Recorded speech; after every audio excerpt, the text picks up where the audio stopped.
nila ng late game eh. Parang kailangan nila ng one last push. Di ba sinabi natin kanina na for both teams, it's as if ayaw nilang magkamali. Parang sa isang laro naman, sige, kaya to. Let's go. Parang ganun. Yun yung kailangan nila ngayon. And actually, dun nga ako curious ngayon, no? Kasi nakita natin na medyo naging mabagal yung pacing ng laban na ito. Nakukuha man nila 2K, 3K gold lead. Pero kasi may kailangan kang mag-take ng risk eh. Di ba? Kagaya nga ng sabi mo kanina, ate mo Chantel. So, ngayon, para sa game number 2, pwede nilang ibitaw lahat yung risk. Eh, kailangan nilang talunan.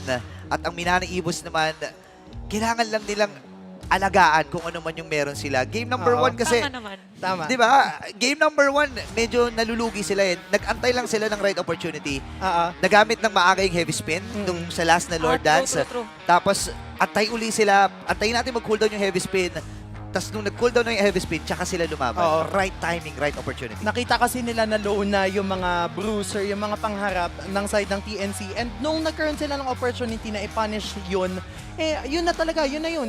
Pinunish na nila. And again, kung babalikan natin, no, in terms of, again, decision making, doon nagkakatalo eh. Sa mga ganun kapitpita na laban kung saan masasabi natin TikTok timers na ang tatagal na bago ka mabuhay ulit, kailangan yung desisyon na gagawin mo, aside from the fact na dapat full commitment ka, kailangan sure ka na magbe-benefit yun sa team nyo. And that includes taking risks. Oo, tsaka sa lahat naman ng, kahit sa anong mga, kunwari, exclamation point, pag hihinto ka ng sentence or magtatanong ka, lagi mong kailangan tuldukan eh. Di ba, exclamation mo, bago, after ng kulwit, may tuldok.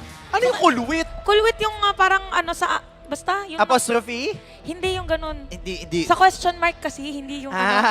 Kulwit yung parang curve. Thank Okay, you. yun. Kanina kasi yung galing mo mag-English, tapos ngayon galing mo na mag-Tagalog eh. Ganun talaga kapag Ano? medyo Ano? kailangan eh. Kailangan. Kailangan natin eh. Pero siyempre, kailangan din ng TNC na bumawi dito sa laban na to. Game number 2 at nagsimula na ang mga ban. Same format para sa sa Minana Yes. Evos, even TNC. Same bands. Oh. Lilia, okay. Ganda din yung sequence kanina, no? Kanina, Fanny, Lance, Lilia. Tapos sa side naman ng TNC, Edith, Mathilda, Angela. So that's probably what we can see again.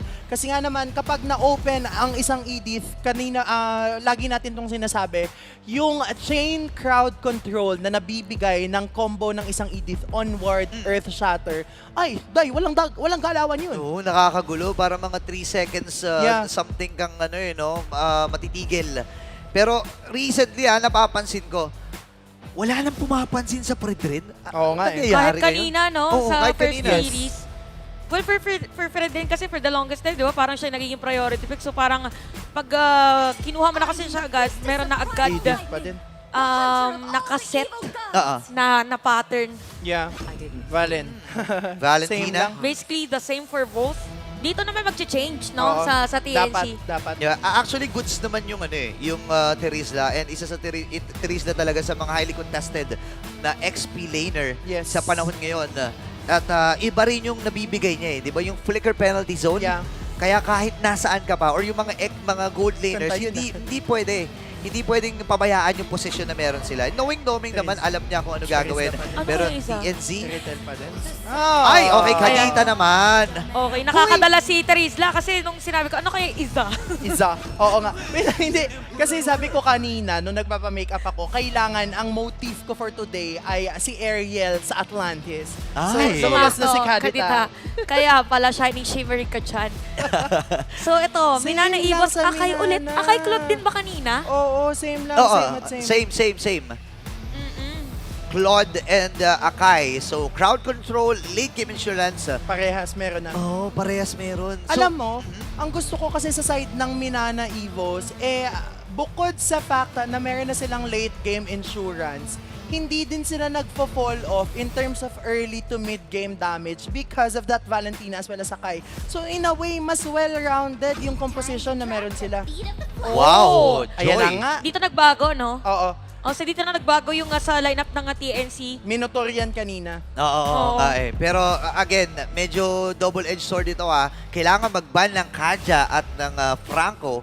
Yeah. Ang TNC. Pero oo nga pala, sa second phase pala, sila first pick. So pwedeng isa lang iba nila doon. Oo, and si Spider Miles then parang hindi ko pa siya masyadong nakitang gumamit ng mga sobrang suppress-based heroes. Kasi nga, kagaya ng lagi nating minimension, utility talaga yung strength ni Oh. Spider Miles. But we can definitely see a Kaja if yun naman talaga yung gusto ng side ng Minana Evos. However, going to the draft index, nakakatuwang isipin na pantay yung hero damage per Oo nga, second. no? So in terms of poking mechanics, probably same at same lang itong dalawang kumpanan nito kasi hindi din nagkakalayo yung sustainability nila. Siguro ang umangat lang dito is yung burst. Kasi given na yun kapag ganong classic hero ang meron ka, plus the Kadita. joy, di ba? Kadita. Kadita and Kadita. joy, plus the Teresla, may -1 kapag nagka-rough waves na ang isang Kadita, may matik na isa kagad matutumba Oo. Alam mo, pwede pa nga gawin dito ng TNC if ever. Parang itago nila lagi si Goyo. Oo. Para hindi din magkaroon ng opportunity yung Valentina na gayahin. So parang, okay, so Khalid ban. So oo nga naman, parang usually parang ito yung magkakatapat. X-board Yup. kaya. XP. Kaya lang kasi Or may YZ. joy May joy kasi. So, Barag agad yung Ferraga. barag agad yung Oo. Ferraga. So, parang, YZ na lang. oh nga no, Yuzhong available din. Pwedeng i-consider dito ng TNC. Or, ay hindi.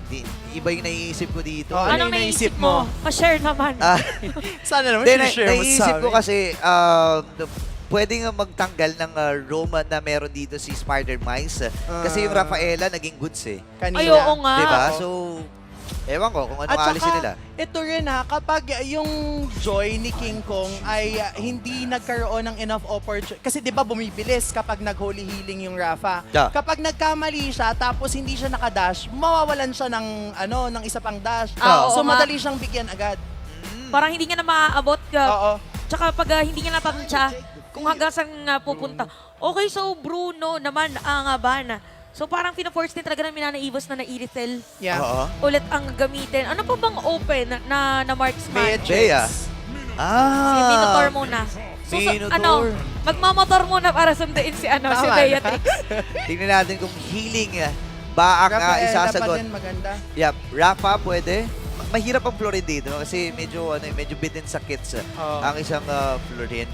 Pero feeling ko nga maganda ang Rafaela dito kasi may flicker ulti ka pa rin Oo. Naasahan additional setup para sa inyo. Oo. And kung papansinin natin, open pa din yung XP, no? So in a way, kahit mag-Rafaela itong si Spider Miles AR, hindi din naman natin pwedeng sabihin na magkukulang na sila sa crowd control. Kasi Yeah. again, pwede pang kumuha ng Yuzhong, pwede pang kumuha ng mga very crowd control-based heroes itong si Lord Jameer. Or paganayin ulit niya yung Grok na gumana naman kanina. Oh, grabe din ng mga mang-zone.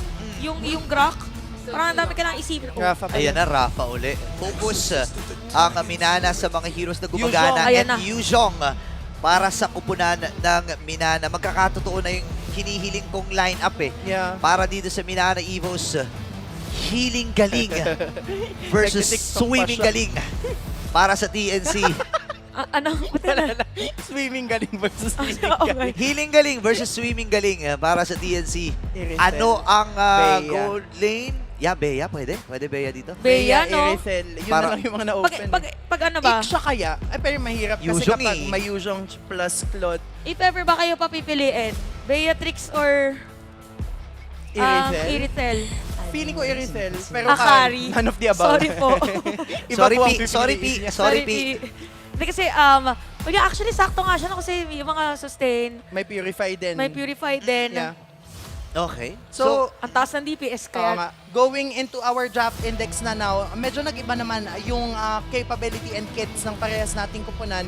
In terms of sustainability, sobrang dikit pa din. However, in terms of late game damage as well as hero DPS, lumalamang itong side, for late game damage, lumalamang yung Minana. However, for DPS, lumalamang na yung side ng TNC Pro Team. Mostly because of the fact that they have this carry na kapag merong humaharap sa side ng mga Evos, kayang-kaya agad niyang bigyan. And kayang-kaya niya agad i-tear down yung damage output. Kasi nga naman, yung carry, merong true damage. Yep. Plus, meron pang threat ng isang Purify. Yeah, burst ang habol ng TNC.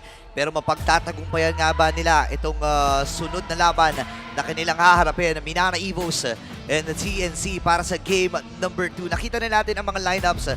Nakita na rin natin ang komposisyon na meron sila dito. More on the setup at may panghabol sa likod para sa Yeah. Minana Evos. And same sabihin na, hindi pala same formula kasi mas may dagdag. I think mas better lang ng lineup para sa TNC for this game number 2. Oo. Mas well-rounded again. And ito yung sinasabi natin kanina, no? Na kapag well-rounded yung lineup mo, hindi ka lang very reliant in a specific context in the game. Meaning, meron kang for early, meron kang for mid, meron ka ding for late game. That way, mas nagiging balance out yung mga early skirmishes up until the late game. O, para lang yan sa sa pagkain. Kailangan mo ng go.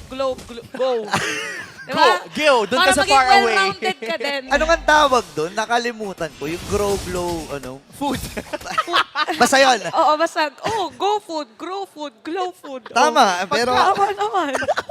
Pero simulan na natin ang bakbakan TNC and Minana.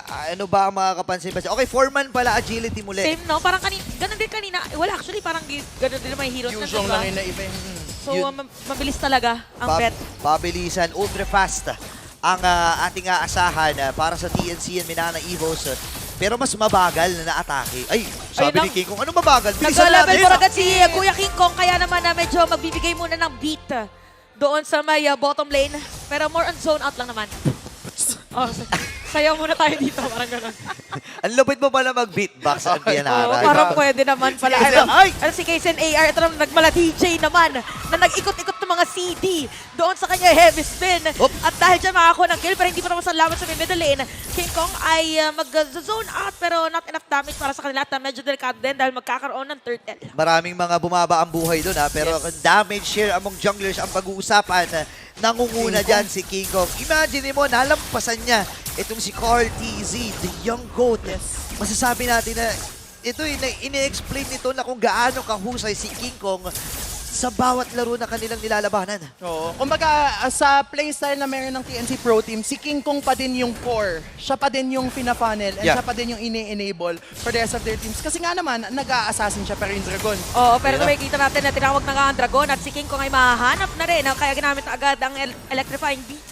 At dahil dyan ay aalis na ang TNC at ang unang bagong ay mapupuna sa Minana Evos. Level 3 lang din kasi si Goyo Yes. So I think kaya umatras muna ang TNC. May lugian pagdating sa crowd control. Oo, and to be very fair, crucial talaga yung pagkaka-pick up ng isang utility jungler as against a damage-based jungler. Kasi nakita natin doon na medyo ma-awkwardan, maiilang pumasok itong si King Kong. Kasi nga naman, kayang-kaya siyang i-burst down noong Dragon na kapag nag-petrify. And because of that, nagkaroon ng translation yung side ng mga Evos to get the gold plating dito sa bot side. 70% kagad yung nakuha dun sa gold. Wow! What? Grabe! Kasi iba yung mata ni Burrito, may nakikita May siya sa percentage tuktok. kasi yan. Oo. May ano pala yan, may, basta. Percentage. Grabe na, nakakita mo yun na 70%. Iba Oh, ka hindi, talaga. tansyahan lang yun kapag ka nagbabanggit ka kasi ng mga percentage. Mukha malupit. Pag nasabi ko ng percentage, Mukha kang malupit. tama. According to statistics, Ayan, may mga ganyan. according to statistics, ang ating laban nito ay merong 63.98%. Ayan! Di ba? Ang lupit, di ba? Pero siyempre, lamang in terms of gold dito ang Minana Evos. At may paghabol sila na gagawin. Level 7 na dito si KZ AR. Habang si King Kong ay level 6. Hindi naman ganun kalaki, pero yung gap na yon magmamatter yun pagka may mga objective Yes. na sa retry. Sakto na meron pang Valentina, pero ito parang Innocent. delikado yan si Innocent. Ito medyo advanced na ginamit ang heavy spin para lang talagang masecure ang kill. At dahil dyan, that is Innocent as a casualty. Minana Evos, 1.3k gold lead. Ganda ng ginawa ng side ng Minana Evo Zone kasi inapat agad nila si Innocent. Napaproc agad nila yung flicker with that carry and hindi daw siya naka-purify kagaya ng ine-expect natin. And because of that, medyo naging madali na bantayan siya at bigyan siya kasi walang nakabantay sa side ng TNC Pro Team kasi si Goyo nakapwesto sa XP tapos si Bentings hindi nakita yung kalaban nila. Speaking of the Purify, dalawa naka-Purify din dito sa Minana Evos. So, ibig sabihin, mag-exert pa ng mas mataas na effort dito ang TNC Oo nga. para makahuli sila. Kasi, kunyari, nagbinuwans Fury ito si Bending, lulusutan lang nila Yes. with that kit na meron sila. So kailangan pala dito parang aantayin or meron mag-force no para sa side ng TNC na magamit muna yung Purify. Oo. At saka talaga sila mag-go. So ngayon ang parang pinakagustong gawin ng TNC ay hindi na lang din muna manggulo doon sa may internal objective. Rather ay magpo-focus na lang Yes. doon sa may top lane. Oo. And may gusto lang ako i-point out, no, kanina pa natin to nakikita, game number 1 pa lang, na kung saan nagsiswitch agad yung mga gold laners natin pagpasok True. ng pangalawang pagong kasi nga gusto nila na magkaroon sila ng enough opportunity to farm. Pero si Lord CMA ay medyo napalalim nga lang doon at ang layo ng hinabol Pero mas naunang nakapag-clear na minion wave si Doming AR Yeah. dahil Yes. doon. Tsaka nakita ko, ang ganda ng effort ni King Kong na agawin yung purple buff. Yes. Kaya lang yung na-retry niya yung butiki eh. Si yung maliit na butiki. Si Baby Blue Buff. Si Baby Blue Buff. Sayang yung pagkakataon, pero ito naman. Okay. So going back, 5 minutes and 30 seconds, wala namang energy shields. So, pwedeng umangat at nakaangat naman na talaga itong TNC dun sa may bottom lane. Pero base dito sa mga items, ano na ba ang kapansin-pansin? Nakikita natin na naka-genius Wanda dito si Goyo, although we have yet to see how bursty he can be against the enemies. And naka-Demon Hunter Sword na rin. So at this point in time, pretty much lahat ng mga first items natin built na. So definitely we could see more skirmishes for both of our teams. Okay, ito na yatang inaantay natin for both teams. Pero maingat lang din naman doon sa kanilang mga kanilang pwesto. At tila ba parang game number 1, parang 8 minutes kanina, 3, 4, 18 minutes. Pero yung sa may taas, unti-unting naipit ang baka. Kaya naman masisecure ang kill. At Minana Evos, makukuha pa nga din si Lancy. At palitan lang ang nangyari doon sa may top lane na tinawag ang Dragon. At mag-disengage na lang muna ang ating dalawang koponan. Yes. Sinong lumamang dun sa naging team fight na yon? I think that's a roamer for a position 4, so definitely TNC Pro Team. Pero si King Kong! King Kong saktong-sakto! Ginamit ni Lord JM yung kanyang Petrify pagkakita niya dun kay King Kong. Nakita mo rin sabi ni Kaizen doon sa mismong camera niya sa may bandang ibaba, kalma. Yes. So ibig sabihin, kahit nakakalamang sila, minimaintain pa rin ni Kaizen dito na okay, huwag kayo mag-celebrate.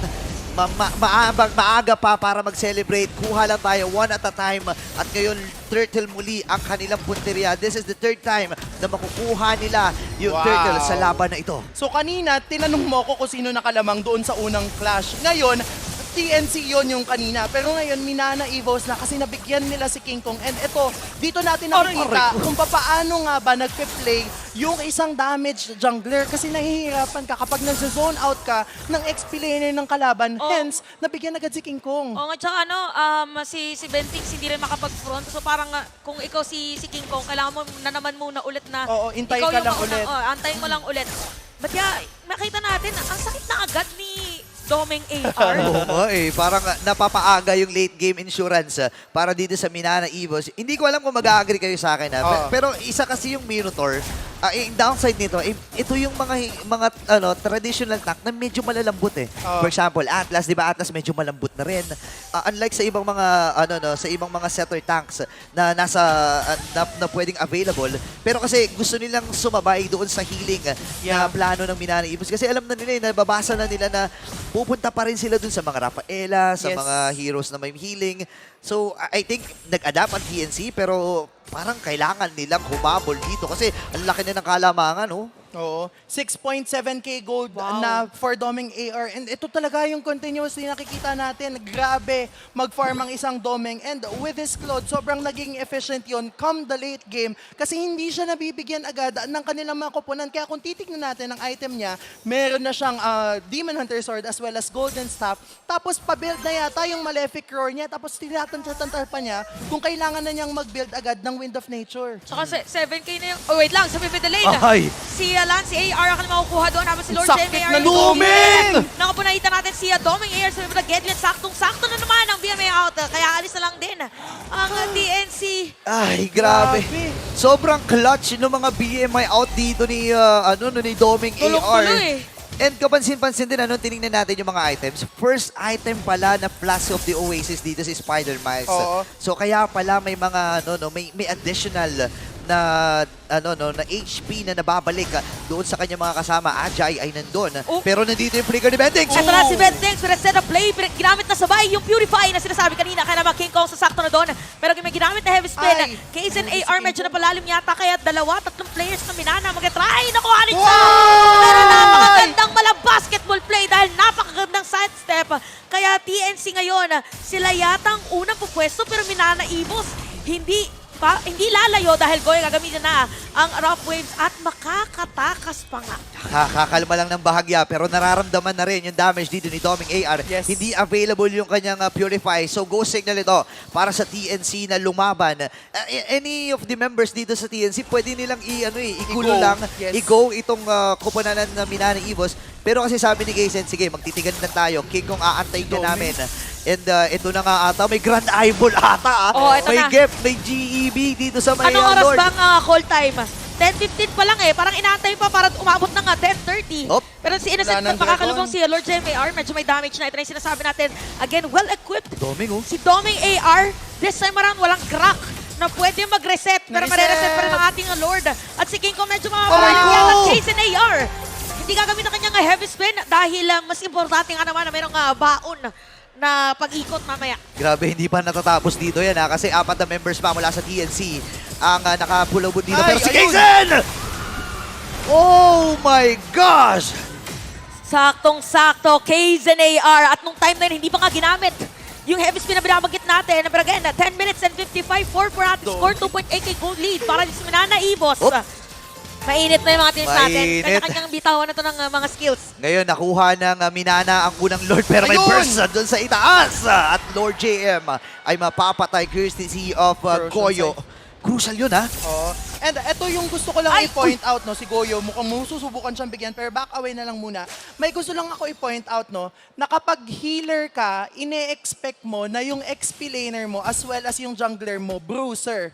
That way, hindi mo kailangan masyadong humarap. Hence, kung bakit Flask of the Oasis ang unang build ni Spider-Miles. Kasi hindi naman niya kailangan humarap eh. Oh. Kailangan niyang i-sustain yung the rest of his team. Kaya naman, yun yung nagiging balakid sa side ng TNC Pro Team. Kasi si Ben Things, kailangan niyang harapan yung mga kalaban. Yun, no? Alis kaga dito si King Kong. Nakatunog eh kasi wala naman siyang vision eh. Wala siyang idea kung nasa ng mga members dito ng TNC. Nagpakita dito sa may bandang itaas pero babalik muli dito ang Minana Evos sa may bandang gitna. Gitna talaga po nila habang heavy spin na gamit na. Galang sa may likod, Kaizen AR, parang hinatid si Ajay doon pero buhay pa rin. Buhay pa. Naku, nandun yung sustain, gamit yung Grabe! Pegasus. Wala nga lang tatamaan. At sa dami na nagamit ng mga skills, alis na lang muna mga players natin. Pero yung minion waves sa may top lane or bottom lane rather, ay nakaangat para sa Minana Evos. Ang hirap hulihin ni Doming rito ah. Madulas, boss. Grabe, kasi naka-purify pa siya, tapos yung BMI niya, tapos unti-unti na niyang binabawasan si King Kong pero gusto makipagsabayan ni King Kong.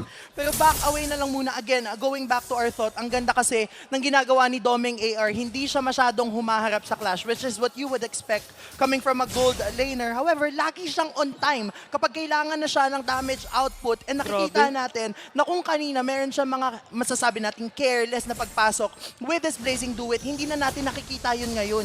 Tsaka kapansin-pansin dito na si King Kong even though na Damage. assassin yung kanyang hawak, damage receive, siya talaga ang nangunguna kasi alam niya na masusustain naman niya Yes. no dahil doon sa healing na nakukuha niya or yung regeneration na nakukuha niya every time na umaatake siya at Lance AR. Ito na yung Sakit panahon ni sabi niya, Lance. sawa na ako, ayoko nang hawakan yung ultimate ni Goyo. Gusto ko ultimate na ni Bentigs. Okay, buti na lang merong medyo konting space nung moment na yon na dahil flicker nga pala ang spell ni Innocent. Kung nagkataon, ipit talaga. Oo. Ang ganda do ng ginawa doon ng Evos because that way wala nang dalawang flicker coming into the second lord of the match, which means go signal yon for the side of the Evos to close in on both Innocent and Ben Things. Yeah, lagi mong titingnan din kung saan nilalapag ni Doming AR dito yung mga niya si Dexter. Oo. 'Di ba? Lagi niyang nilalapag kung saan safe zone. No, lagi niyang tinitingnan na baka mahuli ako dito, baka tingnan nila or abangan nila yung yung Dexter na ilalapag ko. Oo. And may kita natin na TNC yun yung kailangan nilang hanapin yung pagkakataon na humabol si Doming sa mga magiging teamfight at abangan yung mga plano na yon. TNC and Minana na may sayawan na naman nagaganap. Ajay at itong si Kaizen nakikipagtitigan lang dito sa Lord. Ito na naman yung ating matutunghayan and Spider-Mice nakita na doon sa may taas ng damuhan. Oh, first check on first check. And si Domi kasi parang mabilis lang din naman makakahabol talaga Oo. dun sa may team fight. Pero ngayon Uy, mag-push reverse. forward ang TNC at sisublan na ni Innocent at mukhang pipilitan na kaya na. Ginamit na dito ang penalty zone at Uy. siguro pa nga na Minowas Fury. Saktong-sakto para sa TNC. At Innocent makakuna kill. Pero ito na si Domi with a blazing duet sa harap ng mga players ng TNC. Kaya naman si Ben Things and the rest of TNC na mapipilitan na lumayo. Sila. Pero advance mag-isip. Ginamit pa nga yung Cyclone Eye para sa lubungin. At na-corner dito ang Phoenix Army laban sa 4 na mga players ng Minana Evos. Push yan! What a game para dito sa Minana Evos. Lord ay sasamantalahin na nila at bibilisan ang pagtumba rito. Available pa yung catapult. medyo malayo yung mga Oo. minions nila, pero buhay pa rin ang TNC. Defable pa yata. Pero kung babalikan natin yung naging skirmish doon, yes, nakuha ng TNC yung pangalawang Lord natin of the match. However, ito yung sinasabi natin na crucial lagi yung pagpasok ni Doming AR with this Blazing Duet na kahit nabigyan na si Kaizen doon, nung pagpasok niya ng Blazing Duet, alam niya na wala nang spells na makapag-stop doon sa Blazing Duet niya. After that, nung nagkapag-dish out na siya ng enough damage output, Nagalit. Wait lang, pero buhay pa si Lance Air. Pero ganun nakataas yung damage nila ni King Kong AR. Aray Sabi ko, niya, RJM. sige ako na lang gagawa ng play para sa akin. Kaya naman dito si Ajay at si Bentings ay magbibigay lang ng vision. Kanina, di ba, ito.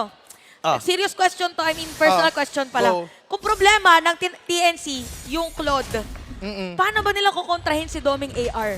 Kailangan lang nilang makita kung saan manggagaling si Doming AR and mapaproc agad yung kanyang Purify. Kasi nga naman, wala namang defensive item pa si Doming AR in this specific matchup. So essentially, kaya siyang i-burst down ni King Kong na naka-pure damage right now. No, tsaka kita mo rin yung commitment ng TNC. Hindi nila hinahayaan na mabasag yung gitna. Ngayon lang actually nabasag dahil nga sobrang liit na ng buhay nun. So ang Minana Evos kahit papano ay may makokontrol na space pagdating doon Yes. sa may gitnang bahagi na kanina sobrang hirap sila eh. Hindi sila makatulak basta-basta Ang eh, di ba? sakit din ni King Kong.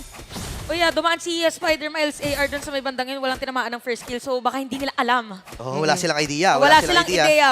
Wala silang idea rito. Ajay ay nagpapakita. Malamang sa malamang ay mababasag na itong top lane Alam na turret. nila. Akala ko may mag-whisper may Research World Manila.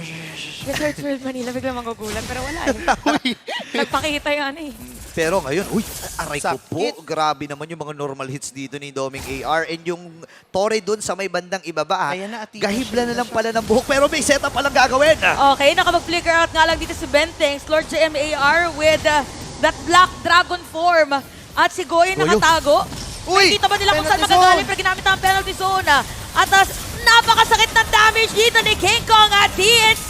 Unti-unting kukuha ng kill. Si Goyo! Pinalaibos at si Goyo from the back with the rough waves. At TNC ngayon makakakuha ng 3 kill.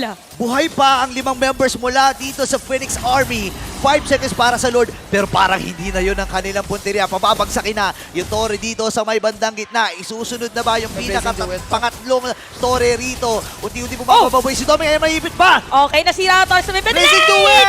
At dahil dyan, ginamit pa nga dito shutdown against Doming AR. At Hala! mukha na yatang, mukhang wala na dead defense para sa side ng Minana Evos pero walang minion wave. Ang TNC, best option is to take the Lord. Wow, grabe yung nangyari na yun.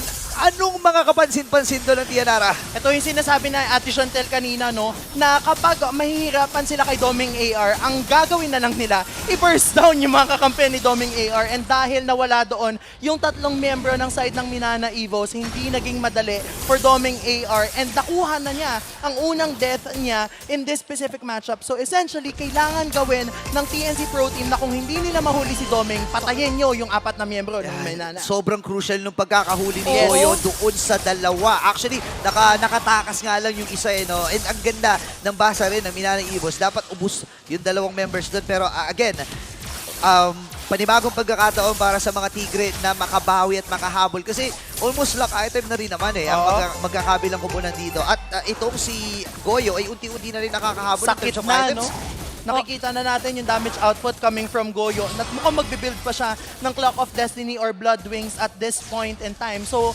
for sure, kung sino man yung mahuhuli niya, either mapaproc yung Purify or mababurst down niya. Okay, so makapal ang minion wave. Sabay-sabay pa. Nabanggit na rin ang mga napaka-importante mga items sa laban na pinaka-importante para sa Minana Evos ay depensahan itong Lord, which by the way, sinalubong na ni Kaizen AR. Pero sinasabi natin napakasakit talaga ni King Kong at sakto naman ginamit na rin na Heavy Spin. So walang pambuwag if ever dito ang TNC. At ginamit na nga ang Black Dragon form pero kalmado lang na nag-aantay ng pwedeng set-up play ang TNC. Okay, wala silang minion wave at hindi na rin push forward pa. Mukhang ito ang kanilang sasabayan at inhibitor turrets na lang muna ang kanilang magiging target. Ang kinakatakot ko dito si Bentix may flicker pa eh. Available din yung kanyang immortality. So any moment pwede siya pumasok. Ayun na nga! Ito na yung sinasabi na flicker plus setup play. Ginamit na rin dito ang penalty ni Ajay. Ayun! Kaya naman ang TNC pero may napakagandang Truncheon! winter truncheon. Pero going with a kill talagang inatay. At top lane ang pwedeng targetin. Ngayon ng Phoenix Army, Lord JMAR. ay pipilitin na dumepensa pero hindi na niya kaya. Innocent with that secured kill at unti-unti na nga nasisira yung torre. Meron pa minion wave sa may middle lane at Minana Evos. Aray! Kailangan nila Ganda dumepensa ball. pero parang hindi na yata kaya. Ginamit na ni Doming AR ang kanyang blazing duet. 3, 2, 1. Penalty Dito goal. ang ginagawa ng Minana pero Hindi sa pa amin ng ba TNC, end? hindi pa rin tapos Hindi yung ba? laban. Ginamit na naman ng Rough Waves. Ayan na. Spider-Man sa AR Double. at wala na nga din depensa. Phoenix Army TNC will win a game number 2. This winning moment is brought to you by our official